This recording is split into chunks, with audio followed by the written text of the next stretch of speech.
Kapag sinisiraan ka, huwag mo nang patulan kapatid. Kasi hindi naman pagkatao mo ang pinakilala nila, kundi ang masamang pag-uugali nila. Minsan, nagtataka tayo, ba't tayo sinisiraan ng tao? Ba't tayo sinisiraan ng mga taong nasa paligid natin? Sa umaga, sismis, sa hapon, sismis, sa gabi, tayo yung sismis.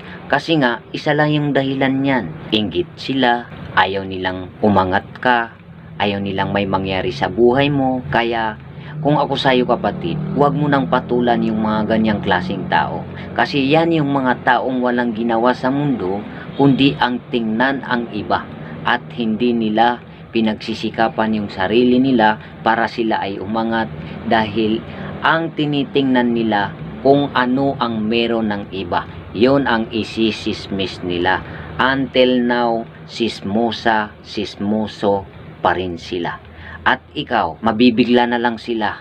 Balang araw, ikaw mayaman na, umangat na sa buhay, may nangyari na sa buhay mo. Sila hanggang ngayon, balang araw, sismoso pa rin.